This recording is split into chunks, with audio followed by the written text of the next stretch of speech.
Bien, bonsoir, QXM, Québec X Média, et on est en compagnie de Yannick et de Caroline. Et on leur a posé la question suivante et ils veulent donner leur opinion sur vidéo. Pensez-vous qu'au Québec, il faut rendre obligatoire le port des caméras personnelles pour tous les corps policiers? Bien, je pense que oui, je pense que c'est une bonne idée. En fait, moi, ce que je pense, c'est que ça protège à la fois le policier lorsqu'il fait lorsqu'il fait son travail, puis ça protège aussi le citoyen dans l'éventualité où le policier a mal fait son travail. Entièrement d'accord avec Yannick. Même chose. Excellent. C'était QXM. Merci beaucoup d'avoir participé à ce Vox Pop. N'oubliez pas, allez sur la chaîne YouTube, aimez, partagez et venez commenter. C'est ça qui vient chatouiller l'algorithme et qui fait que le message se propage. Merci beaucoup. Bonne soirée. QXM Québec X Média. Je suis avec Vicky présentement. Elle a répondu à la question sondage et elle voulait justement partager aussi son opinion à la caméra. Vicky, pensez-vous qu'au Québec, il faut rendre obligatoire le port des caméras personnelles pour les corps policiers? Absolument, à 100 %. Je crois que ça va empêcher une profilation raciale, homophobique. Je crois aussi que les policiers ne pourront plus avoir un abus de pouvoir, que ça va être sur caméra, puis que les gens vont pouvoir exercer mieux leurs droits. Excellent. Voilà, c'est tout. Merci beaucoup. Ça fait plaisir. On se trouve à l'Hôtel de Ville pour le conseil municipal de l'agglomération de Longueuil et on a un citoyen ici du nom de Steve qui est prêt à répondre à notre question. Le préambule est quand même assez simple, Steve. Les caméras personnelles, c'est un outil que les policiers ont presque partout en Amérique du Nord, mais pas encore au Québec. Est-ce que vous seriez pour ou contre que ça soit mis à l'agenda le plus rapidement possible? En fait, j'étais persuadé que les policiers à Longueuil avaient quand même une caméra, parce qu'on voit que c'est partout comme ça, aux États-Unis, dans tous les pays. Puis ça protège autant le policier que le citoyen aussi. Donc je ne vois pas pourquoi les Québécois, on n'aurait pas ça. C'est une protection essentielle pour voir si la vérité aussi. Excellent. Est-ce qu'il y a un sujet particulier que vous vouliez partager à notre histoire? Sur l'itinérance, il y a un gros problème dans mon coin. Je suis dans le Vieux-Longueuil. On dirait qu'il se multiplie par 2 à chaque semaine là, depuis le printemps, depuis le début du printemps. Je veux savoir s'il y a des plans concrets pour en logement, en santé, en sécurité pour ces itinérants. Et selon vous, est-ce que vous croyez qu'il y a des facteurs justement qui font que c'est un problème qui s'aggrave selon vos observations? Justement, le logement, c'est la plus grande partie là, avec l'immigration qu'on a eue, puis le fait que les coûts de matériaux sont de plus en plus chers. Donc, quand il y a 1000 logements nouveaux, mais ils sont tous à 2500 pour un petit 3,5. Il n'y a pas un itinérant qui va aller vivre là-dedans. Là. Je veux dire, dans le Vieux-Longueuil, je connais juste chez Lise qu'il y a parfois du monde, puis il y a un maximum de lits aussi. Donc, je veux savoir c'est quoi les plans, parce que autour de chez nous, il y en a une centaine facilement que j'ai croisé dans le dernier mois. Fait que vendez pas le punch de votre question. De toute façon, ce reportage, lorsqu'il va sortir probablement longtemps après la session de questions. Je vous souhaite bonne chance durant la période de questions et que je vous souhaite d'avoir une réponse transparente et imputable. Je ne veux pas être éditorialiste, mais c'est pas toujours le cas. Voilà, sur ce, merci beaucoup. Merci. QXM, Québec X Média, portion Vox Pop. On a un citoyen qui vient de faire quelques doléances au niveau du conseil de la ville de Longueuil et de l'agglomération. Et on a discuté un peu ensemble au niveau des forces policières, le climat aussi. On a touché plein d'autres points. Et on va lui poser justement les questions qu'on veut savoir, qu'est-ce que le citoyen pense. Monsieur le citoyen, on parle de caméras personnelles pour les policiers qui semble être un outil qui est réparti partout sauf au Québec.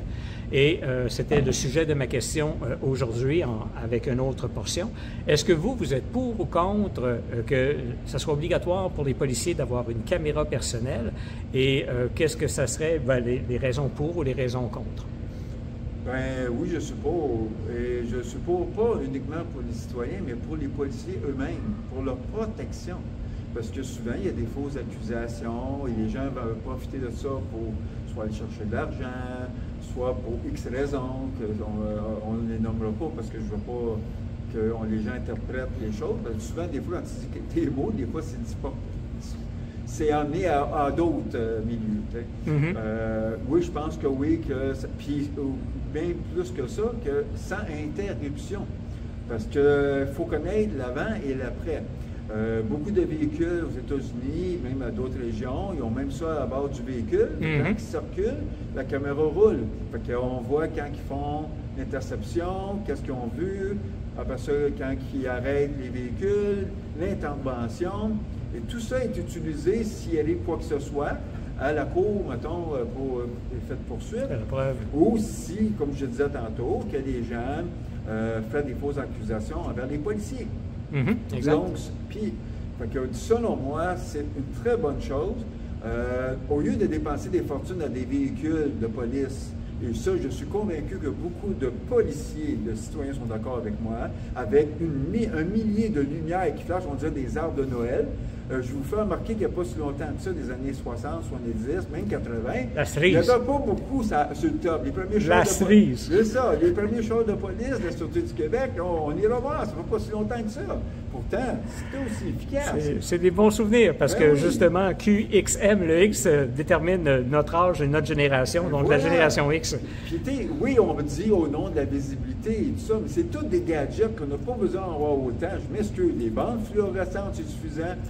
Une ou deux lumières, mais de là à écouter dans des en arrière, en dessous des autos, ça finit plus. Puis en plus, on change les flottes tout le temps avant même que les véhicules soient plus bons, dans le fond, au lieu de les réparer et tout ça. Les nouvelles flottes, là, on se pète les bretelles, regardez les nouveaux véhicules. À un moment donné, il y a une limite à ça, je pense. Puis pendant ce temps-là, on engage moins de policiers qu'on a besoin. Selon moi, c'est important. Il faut qu'il y ait un ratio raisonnable avec les populations, parce qu'on est, il ne faut pas se le cacher. Avec ce qu'on voit, avec tout ce qu'on peut percevoir et tout ça, c'est important qu'on ait une bonne protection. C'est important. Les policiers ne sont pas là juste pour... Les gens disent que souvent la vision des gens, c'est la répression, c'est ici. Beaucoup de gens... Ils se font, souvent, tu m'as entendu, je me suis fait arrêter par un cochon, ça. Je m'excuse, mais les policiers sont là, il y a des règles, il y a ça pour justement qu'on peut vivre tous dans une, comment je pourrais dire, dans une ville sécuritaire, dans un milieu sécuritaire, tous ensemble. Fait que si tu respectes la limite de vitesse, si tu fais ton arrêt stop, si tu fais ta lumière, qui sauve des vies, parce qu'on sait qu'est-ce qui arrive quand tu ne fais pas ça, bien, les policiers ne vont pas intervenir. Exact. Alors là, pourquoi aller dire, dans le fond, le baveux, le ci, le ça? Les pompiers sont très bien vus, de ça, les beaux bonhommes, les calendriers, tout ça, mais les policiers, mais on ne pense pas au travail. Êtes-vous en train de me dire que les policiers devraient sortir des calendriers eux autres aussi? Parce qu'il y a des très beaux et des très belles policières, là. Oui, mais c'est pas ça que je dis, c'est que quelque part, puis j'avais aimé beaucoup les postes de quartier à Montréal, justement, parce que le but de ça, c'était de justement emmener les policiers au milieu, collectivité. Les rapprocher de la population. Les policiers en vélo, écoutez, je suis pour ça, les policiers à pied, à vélo, tout ça, au sein de la communauté. Puis, de communautaire aussi. Pour un millier de choses, c'est important.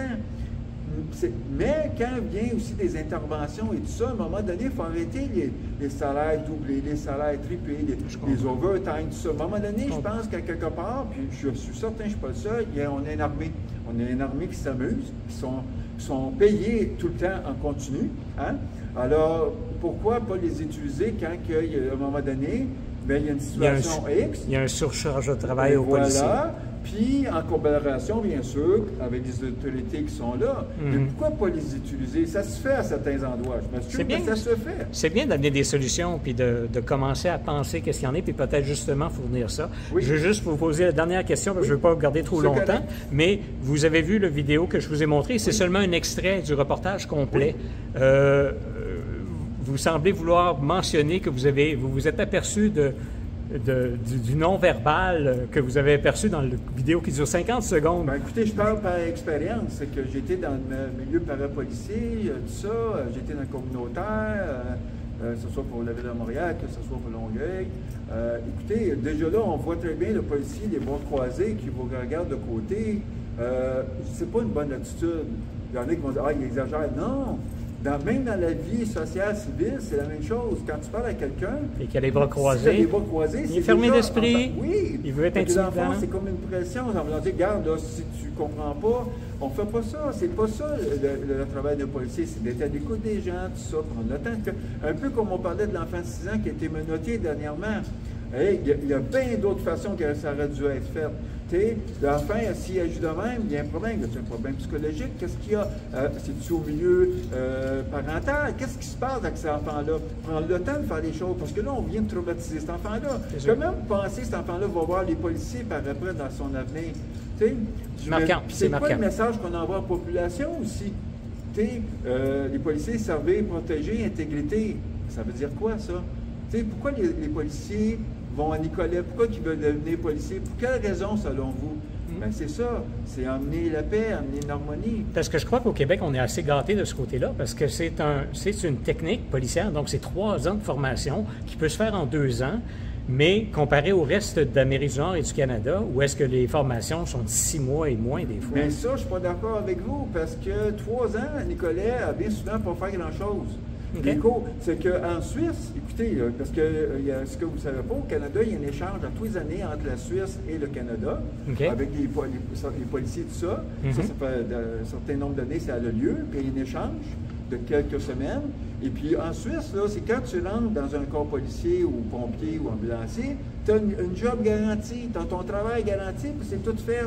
C'est tout bien structuré, l'aspect psychologique et tout ça. Ici, c'est pas ça. Tu as 3 ans de Nicolet, pas de Nicolet, excusez, mettons, au cégep, mais tu fais quasiment rien du métier à part de l'éducation physique, l'entraînement et le droit.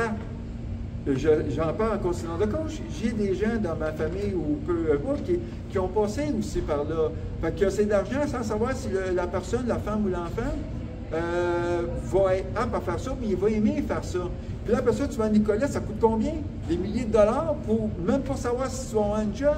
La preuve, il y en a plusieurs qui n'ont pas de travail, qui n'ont pas rien. Ça n'a pas de sens que ça soit comme ça.